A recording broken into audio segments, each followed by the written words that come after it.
Stephanie. We have Stephanie from Cheshire and Alita. Joanne. I don't see her. Jan from Naugatuck. Is Dave Keller on? Oh, he's coming on. I see him there. Okay. Myself. Kathy Anderson. No, she said she probably wouldn't be on. Deb is on. Myra is two participants, so I could see it. All from 1, 2, 0, 3, Oh. 3. Let's see. Okay, I don't see Myra on, or Jackie or Chris. How about Karen Harvey? Is she on? I thought she was going to talk today. Maybe she'll be joining us late. I know that Lisa's no longer a member once she retired from Watertown, and Mary Marone said she wouldn't make it today. Okay, so get rid of that. All right, do we have anybody on from the public that would like to make some comments? I want to make a comment in the public Okay, place, but I'm not. Well, I am. Everybody's a public member, but in that sense. go ahead, Alita. You want me to make the comment now? Sure, go ahead. Okay. At the bottom of the agenda, there is this statement saying that any member of the public wishing to address the people at our people at a virtual meeting should send an email. As far as I know, nobody has. Why? Possibly is because they don't see this notice, and so they don't know. My suggestion is place this agenda, or at least the part say, at least saying that there's a date coming up on the buses where these people ride. These are the people that ought to be feeding back, don't you think? I mean, I don't know what else. How else have you notified public members of the public, I should say? I don't know. And when I saw that, I was thinking, oh, I like seeing that on here.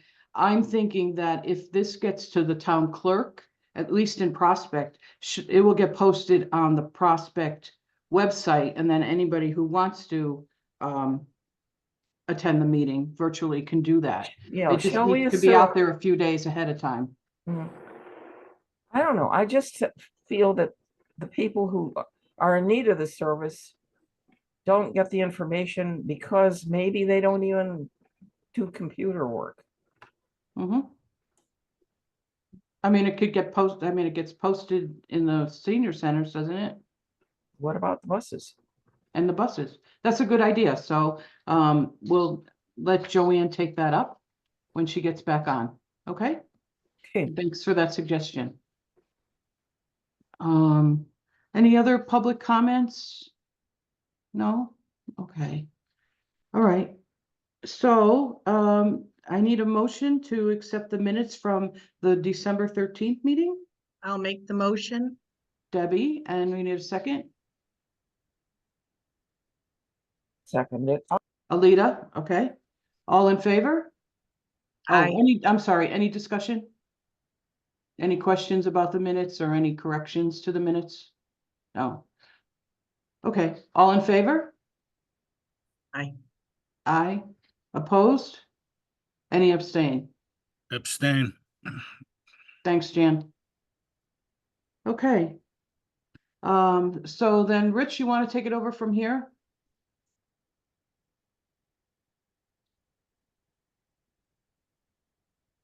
Listen, I still haven't gotten the person, so I can do the financial. I can do the financial update and the ridership update at this point.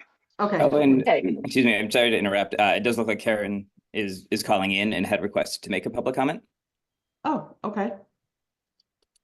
All right. So if you want to hold off a second, or Joanna, if you want to start on the administrative items, whichever you prefer. I can wait for Karen to make her comments. Okay, she's connecting to audio. Mhm. Go ahead, Karen.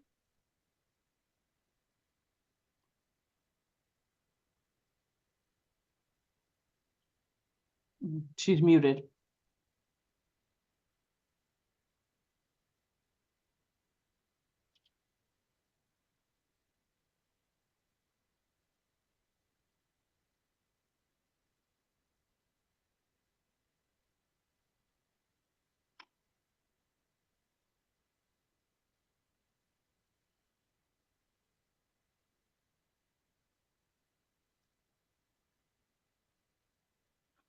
Did she just drop off?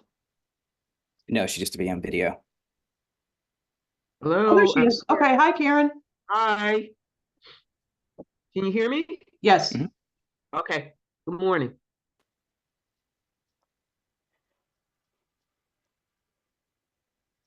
Karen, we have a note that you were hoping to make a public comment. If you'd like to do so now, feel free. Well, no, I'll wait.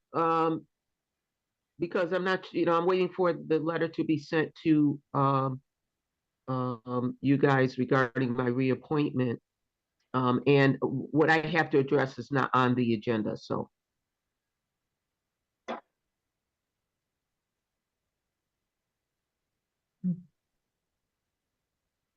Okay, and then Joanne could continue. Okay, thank you.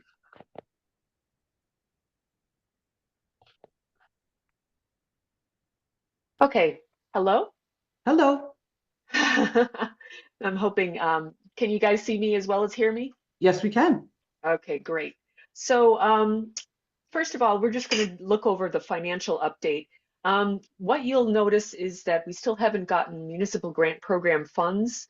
Once we get those, we'll be in much better shape. But what it's reflecting right now is that we're a little bit under.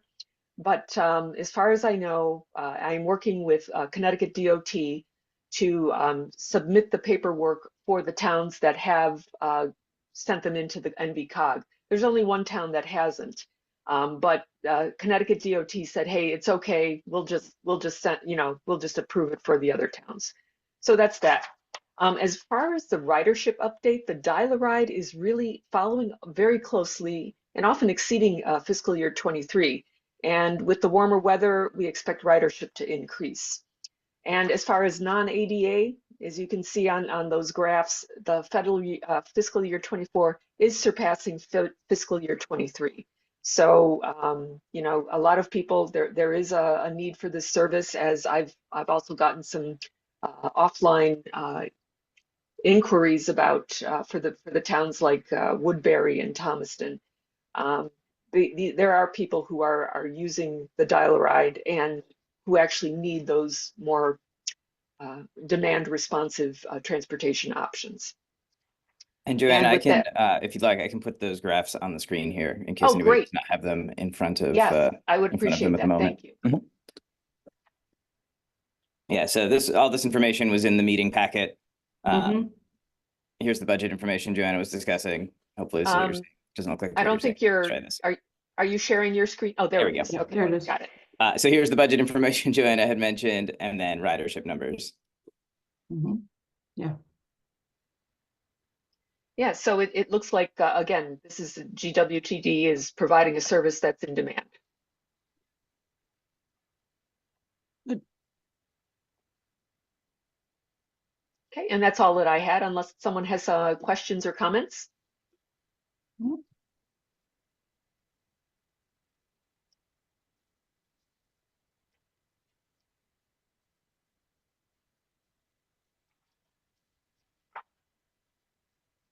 Okay, back to you, Betty. Okay, do you want to talk about the budget? We need to make a motion to Sure, yeah, accept it. sure. So, Rich, could you share the screen on that budget document that I sent out? Excellent, thank you. So, first of all, what I wanted everyone to know is that we're using fiscal year 23 ridership, which was the last full year of ridership numbers, actual ridership that we received. Mhm. And that's reflecting the intention to do more public outreach and marketing. just in general, what you'll see at the very bottom of that. So as you can see in the chart, since the pandemic, ridership has been slowly increasing. And though this doesn't predict the future, we're using this increasing ridership as an estimate for the fiscal year 25 budget. So as you can see in the spreadsheet part of that, the table that you see on there, this reflects Greater Waterbury Transit District's 3 sources of income. First of all, the municipal grant program, what you see there at the very top. This is from Connecticut DOT, and this is helping to provide the dial-a-ride services. Next are the municipal dues, which cover Greater Waterbury Transit District insurance, audits, memberships. This is based on population share times 5,800, and this is as per state statute. And finally, there's the non-ADA match, which are the payments we receive from the towns based on actual rides provided outside the ADA area in the prior fiscal year. So those funds are passed along to NET once collected. Now the fare matching that goes on for the towns is currently at $1.75 per trip. And as you'll see at the very top, the carryover from fiscal year 2023, what this is reflecting is the pandemic decrease in trips and in demand for the GWTD services. And also there's public outreach. There's a certain amount that is allotted for public outreach, and we've been doing minimal of that over the last few years. But as I've spoken with Betty, Betty is in favor of increasing public outreach, and we've talked about some events that would be great to attend, conference or some kind of service fair that are being held in Connecticut. So that's what I've got right now. I'm open to answering any questions.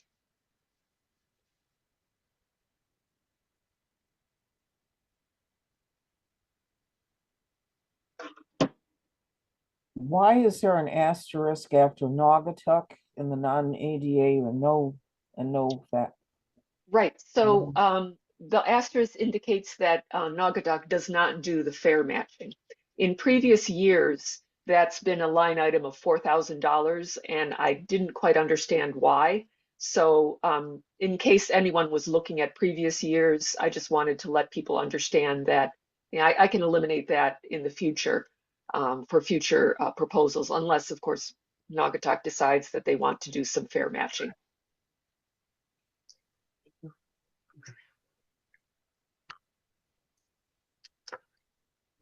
They're just throwing that. Yeah, All right. that's a straight. Thanks. It's just fine. These are all the people. Yeah. Okay, does anyone else have any more questions? How much would it cost Naugatuck if they match fares? If they did it? Yeah, unfortunately, I don't have my master budget sheet up, but it would be probably in the range of Watertown, Wolcott. That's only $511.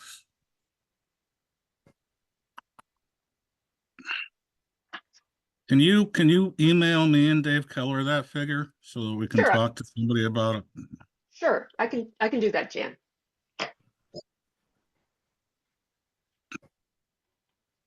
And then as far as our ridership numbers, are we getting an increase this year and because the budget's coming up? I know that. Our budget's coming up, I should say. Right. And usually somebody communicates that information to our controller. I'm just wondering if it's staying the same or it's going up a little bit or whatnot. So those 2 things I'd like to know. Okay. And I'd actually like to see a ridership report for Naugatuck anyway. I usually ask for that every year. Okay. Okay, so the 511 is actually the dues. The ridership match is around 1,500. If you just go by 1,500. you go by Watertown's numbers, right? I think off the top of my head, it's $1.75 per trip is the match. Is that right? That's correct. Yeah. Okay. So it would be estimated on the current ridership. So Okay. Yeah, and I can.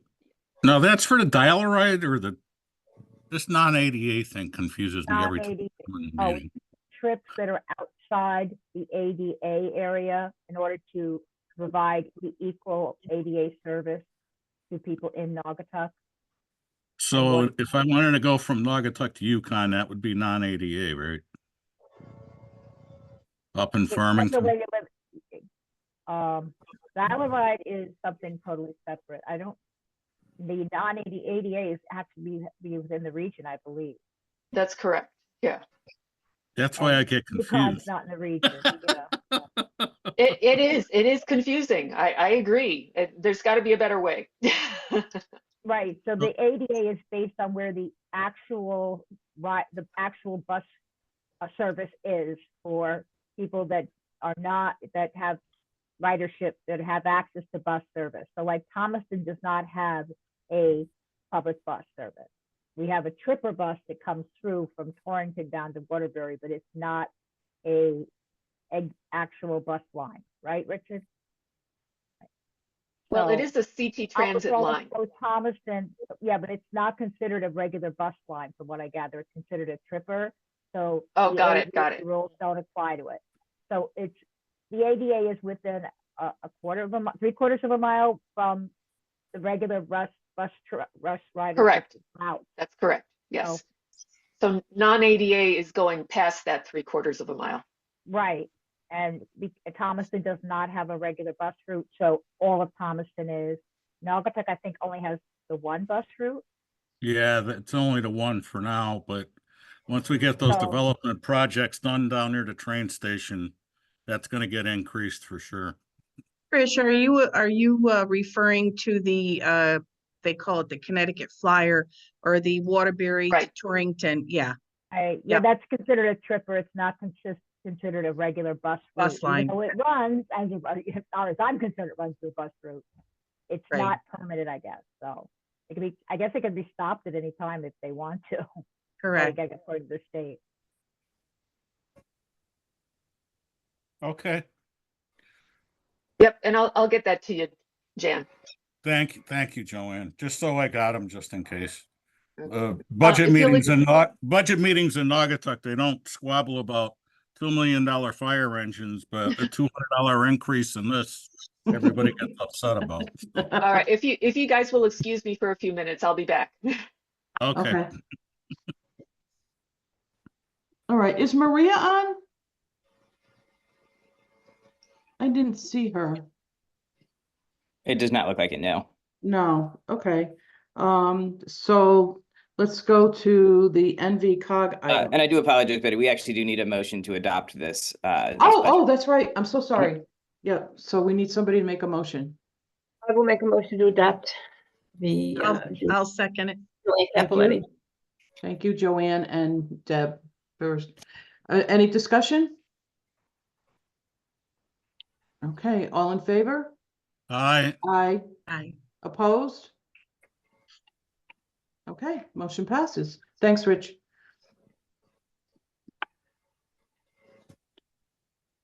Okay. So Joanne wanted to talk about the Valley Transit District micro transit pilot program. Yes, I'm back. I'm Oh. back. I'm Okay. back. I just had to open the door for somebody. That's Oh, all. okay. All right, go ahead. So if let me share my screen. What I'd like to do is talk about. Well, let me just start out with that.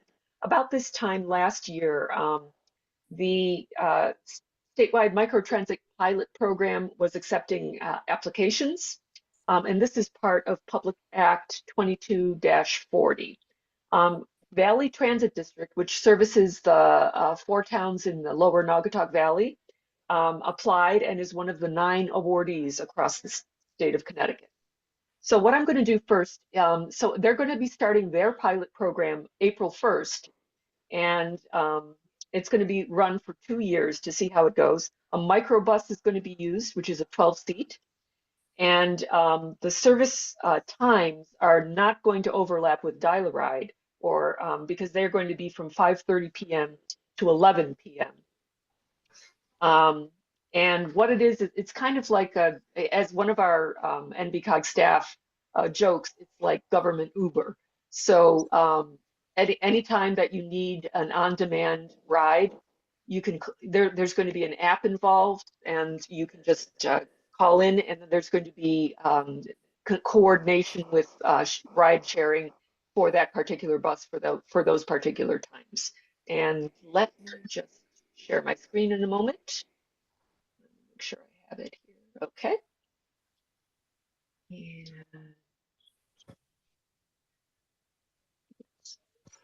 there.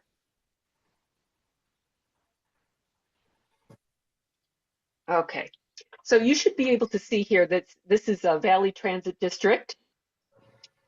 And this is the service area that they have for their microtransit pilot program. As you can see, it's going into Ansonia, Derby, Shelton. What it is it was hoping to catch the town halls and some of the business districts that are along that whole area. And again, this is a service that cannot overlap other VTD services, so it's going to be held 5:30 p.m. to 11 p.m. Monday through Friday, and I think they're going to be opening it up to weekends at some point. And also they're thinking about expanding this service to Oxford and Southbury. So what I'd like to show you here, if you go to their VTD to go website, you can see how it works. And they're 5:30 Monday through Friday right now, starting April 1st, and that's no joke, it is starting April 1st. And that's what it's about. And what we find really exciting about this at NVCOG is that this is really filling a gap in service. You know, right now for places like the Valley Transit District that has, or like the Greater Waterbury Transit District that does have Dial-A-Ride and the paratransit services, there are places we get phone calls from Woodbury most recently that are like, we don't have any service for people who just want to have a ride to their medical appointment. And they're actually trying to, I sent out an email yesterday, but they're trying to revive a service that they had 5 years ago.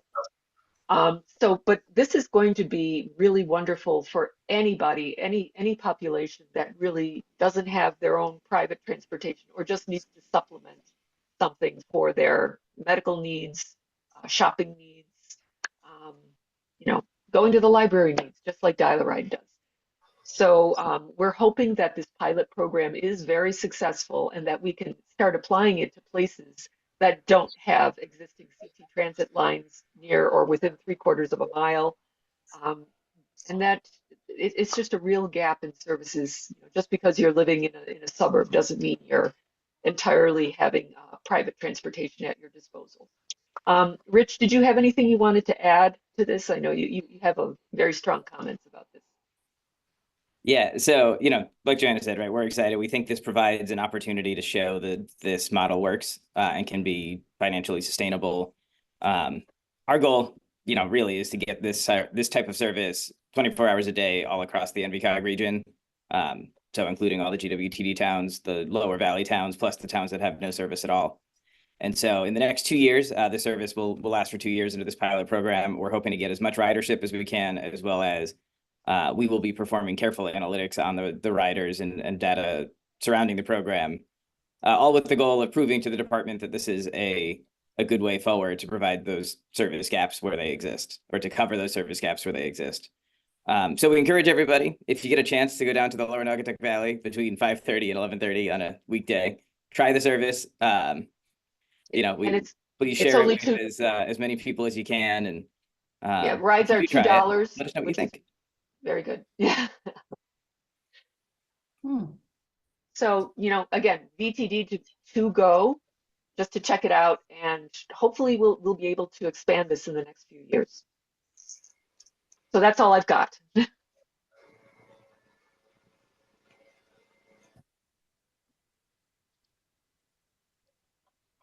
Okay, so Maria's not on, so we won't get a Northeast transportation update, but she has been sending it to us via email, so everybody should have that.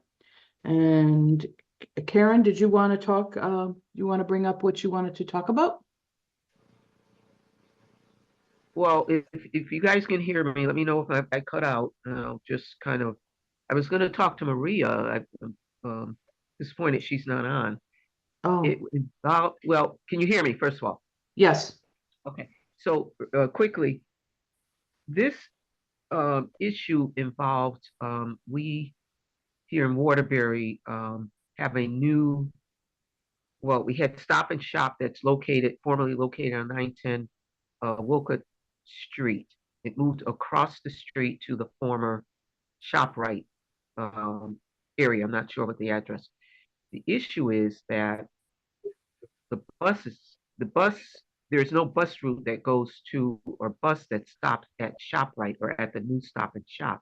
So people are walking from the old or the current route across they cross Wolcott Street, which is very Oof. dangerous, and go to ShopRite to get their groceries, and then walk back across to the old. And I just wanted to see if Maria was aware, but I'm sure she is, but to see if there was any resolution on that, because I think that's a very, very dangerous um, situation right now for our folks. I was just bringing that up, and I will email her or talk to her about it. I'm sure she's aware of it, but I witnessed, I was having lunch with my sister at Panera's 2 weeks ago, and I witnessed this. People walking from the old bus stop to across the street. They cross Wolcott Street, do their shopping, and then they come back. So that was the only issue I wanted to bring.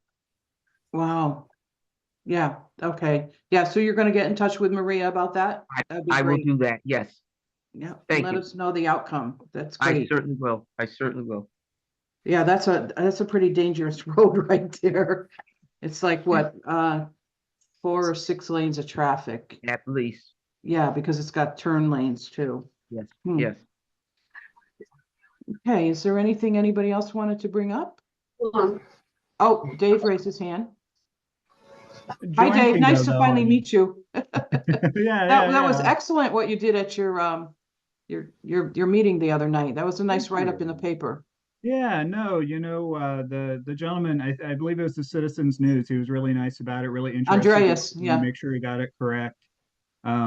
So, and honestly, I'm not sure how big of a region they cover, but he seems like a really good resource. If any of you are trying to get out and get your message in the newspaper, maybe drop him a line and let him know, because like I said, getting local papers to cover transit district stuff is, sometimes hit or miss, like with press releases, but he seemed really interested in it. So, definitely seems like a really good resource for that. That's actually kind of what I wanted to talk about. Because of that article, I was approached by, let me double check my info here. A member of the senior commission member for the town of Woodbury about reviving some transit service that, they used to run. And I know Joanne kind of got into this a little bit ago. So, I haven't reached back out because I know when I don't know enough to give a good answer. And so, I just kind of wanted to crowdsource, because it does look like Woodbury is part of the NDCOG, but I didn't see them like listed on like the transit No, stuff they're we not. have. And so it sounds like they might have been part of it at some point, but they didn't have the ridership to either sustain it or fund it. And one of the things that I've done in the past when I've been approached about someone who either has never had transportation service in their community or are looking to revive something is I always try and build that into something that's already existing. And so I wasn't sure if any of the communities who are here today, are they running an RSVP program, the Retired Seniors Volunteer Program? Because I know I've seen, communities use that as a way to, get transportation service kind of up and running in an area, because it is, pretty cheap. It's all volunteers. I know in the past they've used, back where I used to work, we offered that and they were using their own vehicles, which, is a whole different ball game when it comes to running service. But if you're trying to get something up on a shoestring and you're trying to start generating data so you can take it to the state or whomever, and apply for funding, you know, if you have that need. So I kind of wanted to throw that out to the group and kind of see what other people thought about that. You know, like I would love to be able to give them a direction or you know, a plan for how they can start doing that. You know, it's not like you shake a tree and a van and administrative money just falls out of it. But you know, giving them a plan they can work towards for that, you know, I know 5310, it kind of sounds like that's the population they're looking for, but again, that's like a set budget of money and it's not really something that, at least in my experience, is like, oh, you want to start a transportation program? Cool. Here's, you know, $350,000, get a van, hire some staff. It doesn't really work like that. So I just kind of wanted to kick that out there and see what other people thought. Yeah, thank you. Thank you for continuing the conversation. I really appreciate that. Again, I was at a bit of a loss. The same person contacted me, Yeah. and I told her I'd look out. That's why I sent out that email as well. Because I thought, well, better 12 brains than one. Yeah. Yeah. You know, and I feel like it would probably be, you know, it has to get built into something that's already happening because like already just in the proposal, if they were doing it, but they didn't have the demand and so they ended it, that right there, if you put that in any kind of grant application, they're going to be like, so why are we going to do that again? You know, like, is there a way that we could generate data with it? So like, you know, in RSVP is just kind of my idea, but I wasn't sure if any, you know, if there's any senior centers that are providing transportation that might be looking for a little bit of, you know, contract revenue for their local match, you know, any surrounding senior centers who might be interested in that kind of work. That could be another way to go, and that could be a way to gauge, you know, how serious they are about this. You want to know if someone's committed, you know, ask them to fork over money. That'll be your litmus test if it's, you know, something they really want to do, or if it's just like oh well, that would be nice if we had this. So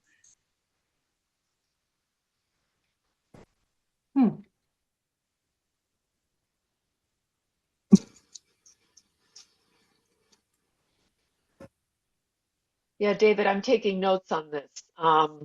But that's really what an what a Council of Governments hopefully is making connections for those types of ideas. So yeah, thank no, you. it seemed like a great format. Yeah. Throw it out to everyone. You know, Mhm. I don't know the area, but maybe someone here knows someone who's, you know, in charge of senior center out in the area, and we run a van, we're always looking for local revenue. So Yeah. Good stuff. You know, I was just thinking of something because we're Cheshire and we have the 5310, like we have the 5310 vans and all that type of stuff. But one of the things that we've done is we contract with Your Community Cares. They're a volunteer-based organization. So annually we give them money. So we contract with them annually to help kind of fill the gaps in services a little bit with volunteers. And one of the services that they do provide is transportation services. So they try to get volunteers from the communities that people live in. So like Cheshire volunteers volunteering to help people who live in Cheshire. And then I get quarterly reports from them.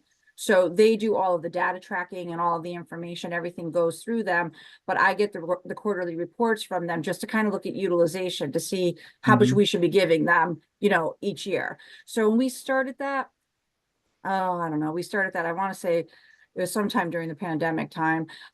So, and we're still kind of going with it to see how it works. But the volunteers in the community have to be available to sign up on the platform. It's all done through a platform. They have to be signed up through the platform in order to be utilized. So I don't know if that's something that might be a starting point for them, because then the data is collected for them. They're just basically paying the money to this organization. They get a quarterly report, and then they could get those reports and see where they can go from there. So we, like I said, we started doing that just to kind of fill some of our gaps in transportation. So do you have a good contact? Like, Yeah, could you I was. email out a contact for that? Yeah.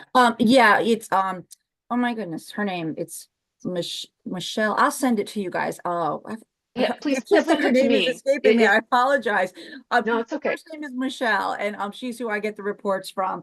And she's really trying to expand. So I know if someone from any town were to reach out to her, she's looking for the funds in order to build this statewide.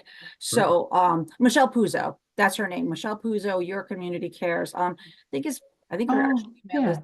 Michelle Puzo at yourcommunitycares.org. And yours, you are. So you guys could even like go online. It's urcommunitycares.org is how to find them.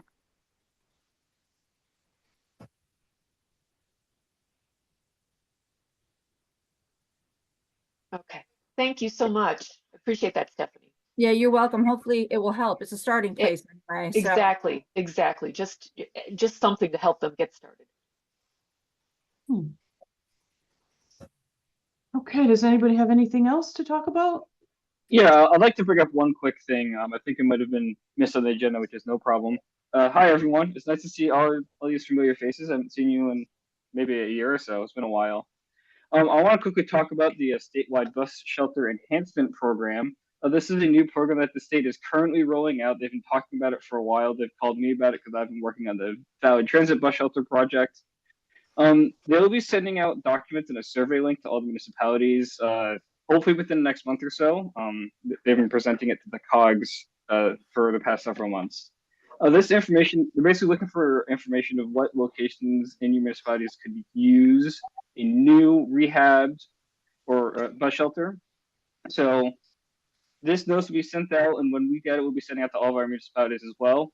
Just talk to your public works and your mayors and first selectmen and have them start thinking about locations where they would like to have a bus shelter. The design and construction will be paid for by the state.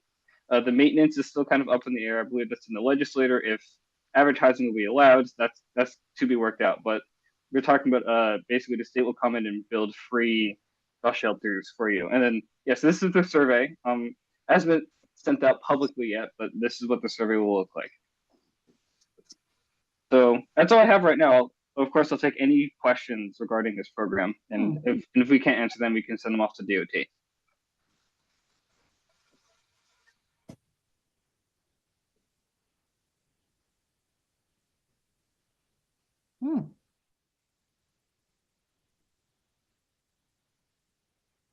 Kevin, in a nutshell, I'm sorry. Kevin, just quick question. Where are you sending that survey to in Naugatuck? Do you know? I don't know whether, so when we get the survey from DOT, I believe this is just a draft that we're looking at. We'll be sending it to, I believe, Public Works in the mayor/first selectman. Basically, okay. Whoever All will right. be so that we'll be sending to those people, and then of course they can distribute to who else is perhaps best equipped to answer the survey. Okay, thank you. Yep.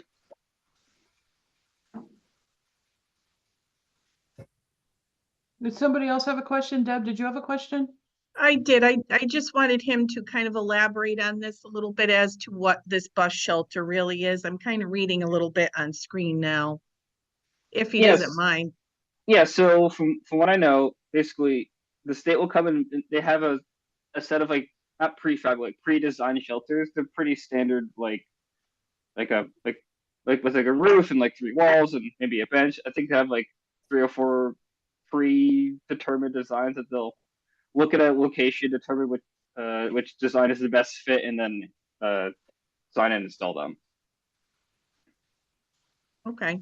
And I think a lot of the information of what kind of shelters a town would want would be answered through the survey. So if the town has a preference for, maybe a town doesn't want benches, maybe they want a fully enclosed shelter, all those sort of details can be answered and discussed with DOT. And Yeah, if I can, just to clear up one thing, it's not necessarily shelters alone. It is a total bus stop enhancement program. And so it could be replacing or upgrading signage, adding seating if there's no seating. Any of there's a whole slew of amenities that are available, not just shelters themselves. It is only available right now for existing bus stop locations. They're not adding new stops or changing the location of stops. But anywhere a stop does exist currently, this program is available to add additional amenities to that location.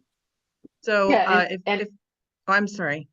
No, I just wanted to add to what both Kevin and Rich were saying is that one of the reasons why we're showing this to the GWTD board today is because a lot of you are associated with senior centers, and bus stops near senior centers are going to have a special look. So and when I say look, there's going to be a little special, like a priority. Okay, well, what do the bus stops near senior centers? Maybe they do need a refresh sooner than some other places. So this particular program doesn't have anything to do with that Connecticut Flyer, as we were talking before, Connecticut Transit, that, because we do have bus stops, of course, in Thomaston for that, and it's out in the open. This has nothing to do with that. This is just strictly senior centers. No, any existing stop is eligible. Okay. Mhm. Thank Oh, you. I'm excited about this because down the hill from me is a bus stop, and I mean, I don't live in, it's in the Waterbury area, it's on Austin Road, and I just see people out there, and it's like they can hardly stand there because there's rocks and everything around it. I mean, it's a ridiculous stop, but I'm very necessary because so many people take the bus from that location. But having some kind of maintenance done over there is going to be fabulous. Yeah, we're very excited about this program rolling out too for all of our, not just our member towns, but really for the whole entire state. We'll be getting a lot of upgrades and features benefiting from this. Great. This is great. Yeah. Okay. All right. Is there anything else anybody like to talk about?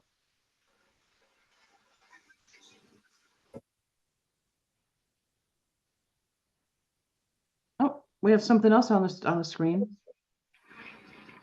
Yes, I am anticipating what Rich, Rich, do you still want to talk about the tip a little bit? Sure. Yeah, I can do that. Just so everybody is aware, as MPOs, Metropolitan Planning Organizations, which is the federal designation for a regional transportation planning agency, we have to maintain a 4-year, basically a spending plan. It's known as the Transportation Improvement Plan or program, which it rolls up into a full statewide transportation improvement program. So every MPO across the state right now is working on updating. Our 21 to 24 tips are just about done, and so we're developing our 25 to 28 tip. I'm really excited to say, for right now, between the years 2025 and 2028, we are, for the first time, at least in as long as I have ever seen, programmed to spend more on transit than on highways. Yay! It's really a big step forward for the region, for the state as a whole. We are in the middle right now, though, of public engagement on this. So you'll see, I think what Joanna is showing you is our NVCOG webpage regarding the new tip. I highly encourage everybody to take a look and please share within your circles. We'll be hearing comments from the public on this from now until April 19th, when we expect the first selectmen and mayors of the Central Naugatuck+Valley MPO to take some action on the draft tip. And so we would love to hear any comments anyone has. There's a couple of ways to see what's included in the tip, and they're all listed here on the NVCOG website. Mm. Mm. Yeah, and after the meeting, I'm going to be sending links to both VTD to go and to the tip website, and just to show you how you can, go down, share your thoughts. There are a whole bunch of ways to put in some input from yourself. Okay.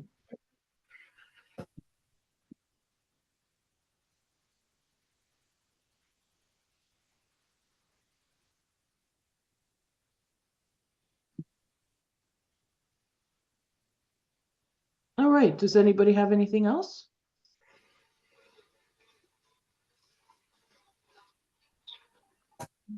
Well, looks like we're in good shape. That, if I can mention, just real quick, this is Karen. I'm not sure if everyone is aware, but just a nice to know type thing, that our new Mayor Paul Pernaruski, rode on one of the Connecticut Transit, the regular bus, the non-ADA bus. I believe it was in January, if I'm not mistaken. But he rode on that bus to basically meet people and to see how the bus rides and to get a feel. So it was in the paper, so I just wanted to just make sure everyone was aware of that. And Joanna, were we able to get our trifold printed?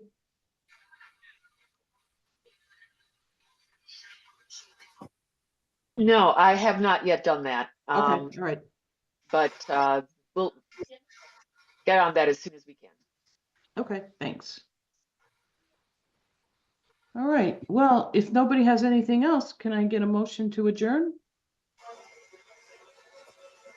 I'll make a motion to adjourn. Joanne Capoletti. And a second? Second. Thanks, Jan. All in favor? Aye. Okay, our next meeting is June 12th. We'll see everybody then. Be good.